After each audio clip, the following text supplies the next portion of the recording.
वो 31 अक्टूबर 1984 की सुबह थी। दिवाली गुजर चुकी थी और दिल्ली के मौसम में गुनगुनी ठंड का एहसास हो रहा था। दिल्ली की सड़कों पर चहल पहल शुरू हो चुकी थी और कुछ ऐसी ही चहल पहल दिखाई दे रही थी प्रधानमंत्री इंदिरा गांधी के आवास एक सफदरजंग रोड पर। रोज की तरह इंदिरा उस दिन भी जल्दी उठ गई। विदेशी चैनल को इंटरव्यू देना था, इसलिए इंदिरा आज खास तौर से तैयार हो रही थी, इस बात से बेखबर कि ये उनकी जिंदगी का आखिरी दिन है। इंदिरा गांधी की तरह ही एक शख्स उस दिन खास तौर से तैयार हो रहा था, लेकिन वो जानता था कि ये उसकी जिंदगी का आखिरी दिन हो सकता है। वो शख्स था sub inspector Beant Singh. When he said today I have to go to duty earlier because I want to go to Gurdwara first. I said that today something is special that you want to go to Gurdwara first and then on duty. He said yes, something is special there. I never asked that what is special. Then he went to Gurdwara Bangla Sahib. From there he went to his duty. सुबह 8:30 बजे तक प्रधानमंत्री तैयार हो चुकी थी। इंदिरा गांधी हत्याकांड के जांच अधिकारी वीएम पंडित के मुताबिक उस सुबह वो जल्द से जल्द इंटरव्यू के लिए जाना चाहती थी, लेकिन उन्हें रोका जा रहा था। टाइम टेबल के मुताबिक उन्हें 9 बजे वहां से निकलना था। टीएमसी गेट और बिल्कुल साथ लगे हुए थे और इंदिरा जी 8:30 से करीब तैयार थी। तो एक बार उन्होंने खबर भिजवाई कि मैं तैयार हूँ। इंदिरा जी ने कहा नहीं, मैं टाइम पर ही जाऊंगी, और वो रेडी थी। और लेकिन जहाँ इंटरव्यू होना था वो लॉन में होना था, वहाँ पत्तियाँ वगैरह गिरी थी, उसकी सफाई हो रही थी। तो इंदिरा जी को रोका जा रहा था कि आप थोड़ी देर और रुकिए। जांच अधिकारी वीएम पंडित के इस दावे को सुनकर इंदिरा गांधी के सारे अपॉइंटमेंट तय करने वाले उनके विशेष सहायक आर.के. धवन 29 साल बाद भी नाराज हो जाते हैं। ये बिल्कुल गलत बात है। मैं वहाँ जब पहुँचा था 8 बजे, जैसे रोज़ प्रातः पहुँचता था, उस वक्त वो एक उनका अपना हेयर ड्रेसर आया हुआ था। तो अपना हेयर ड्रेसिंग का काम कर रहा था। तो 8:30 बजे तो जाने का प्रश्न नहीं होता था। उसके अलावा ये था कि उनसे जो दिवाली 2 या 3 दिन पहले दिवाली थी, तो उसके क्रैकर के जो होते हैं वो वहाँ पर अभी जो मैदान ग्राउंड जहाँ पर इंटरव्यू होनी थी वो साफ़ सुथरा नहीं था। तो वहाँ से अकबर रोड से मैसेज आया था कि इंदिरा जी को थोड़ी देर रुक जाना चाहिए, ताकि वहाँ पर सफाई हो रही है। और वो इसमें 5-10 मिनट के बाद उन्हें जब फिर इंक्वायरी की तो इसे पता चला और उधर वो चल दी गई। इसमें कोई ऐसी बात नहीं थी, किसी प्रकार का उनको किसी को रोकने का प्रश्न नहीं था, और वो किसी के कहने पर रोकने वाली भी नहीं थी। ये लोगों जिन्होंने ऐसी मन गढ़ंत बातें की, उनको कुछ मालूम, असलियत तो है नहीं, असलियत मालूम नहीं है, मन में जो है लिखती है। एक सफदरजंग रोड के अंदर इंदिरा जल्दी में थी और घर के बाहर उनके कातिल भी जल्दी में। सतवंत सिंह ने उस रोज बीमारी का बहाना बनाकर अपनी ड्यूटी उस जगह करवा ली थी जहां खड़ा होता था बेअंत सिंह। इंदिरा के दोनों कातिल अब एक साथ एक ही जगह पर इंतजार कर रहे थे प्रधानमंत्री का। लेकिन हर साजिश से बेखबर इंदिरा गांधी सुबह 9:15 बजे अपने आखिरी रास्ते पर निकल पड़ी। उनके साथ उनके सहायक आर.के. धवन भी थे। बिल्कुल तैयार हो गए। जब अकबर रोड जहाँ पर दूसरे इंटरव्यू होनी थी उसके जा रहे थे, जब हम गेट के पास पहुँचे, जब जा रहे थे तो रास्ते में एक उनको वेटर मिला जो कप और प्याले ले जा रहा था चाय के लिए। तो उन्होंने कहा कि ये कप और प्याले अच्छे नहीं हैं, जाओ वापस दूसरे कप एंड प्याले लेके आओ। तेज कदमों से चलती हुई इंदिरा गांधी उस गेट के करीब पहुंच गई थी जो एक सफदरजंग रोड और एक अकबर रोड को जोड़ता है। ठीक इसी जगह पर रिवॉल्वर के साथ बेअंत और मशीन गन के साथ सतवंत मुस्तैद खड़े थे। इंदिरा थोड़ा और आगे बढ़ी। उन्होंने बेअंत को देखा और बेअंत ने उन्हें नमस्ते कहा। इसके बाद बेअंत सिंह ने अचानक 38 बोर की सरकारी रिवॉल्वर निकाली और इंदिरा गांधी पर पहली गोली दाग दी। इंदिरा ने सिर्फ इतना कहा, ये क्या कर रहे हो? लेकिन तब तक बेअंत ने 5 और गोलियां इंदिरा के शरीर में उतार दी।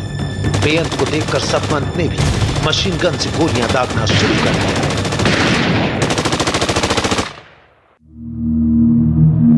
इंदिरा गांधी का शरीर जमीन पर पड़ा था। समय हो रहा था 9:17। इन चंद पलों ने देश की तकदीर बदल दी।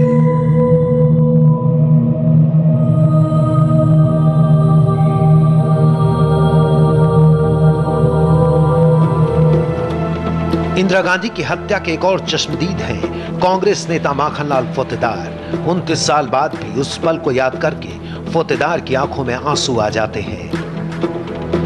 ये वहाँ से निकली ये पुंची अकबर रोड के गेट के करीब, मैं वहाँ से निकला 1 सफदरजंग रोड से। इधर में कुछ गुलियाँ बसी हुई हुआ।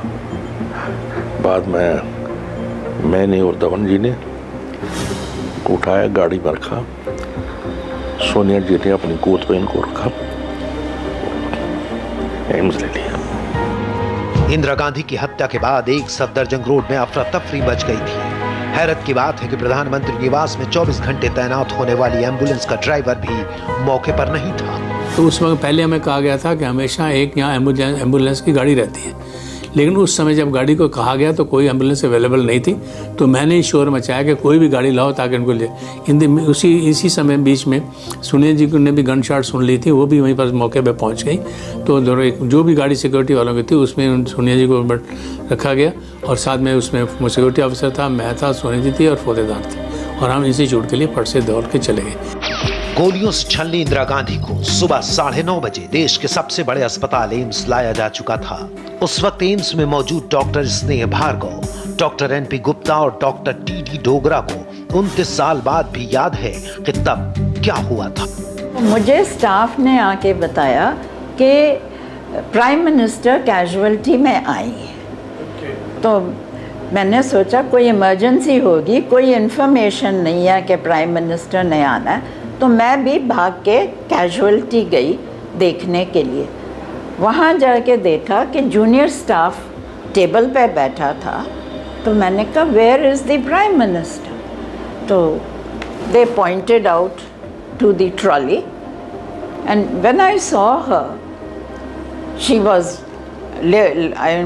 Covered with blood. सब सीनियर डॉक्टर्स भी वहाँ पहुँच गए और सबने मिलकर तय किया कि इनको ऑपरेशन थिएटर में ले जाया जाए और इमीडिएटली इमरजेंसी से वहाँ पे ऑपरेशन थिएटर की तरफ शिफ्ट कर लिया गया। हम लोगों ने देखा कि जो ब्लड उनके शरीर में जाता था वो फव्वारे के माफिक सारा जो गोलियों के छेद थे उनमें से निकल रहा था और उनका तुरंत छाती खोली गई, हार्ट खोला गया, ऑपरेशन की कोशिश की गई और डॉक्टरों ने वहाँ पर बहुत बड़ी टीम थी जिसमें 7-8 डॉक्टर लगे हुए थे जो कि मिलके सब ऑपरेशन कर रहे थे और ऐसा लगने लगा कि फिर शायद है कि वो रिवाइव नहीं हो पा रही थी।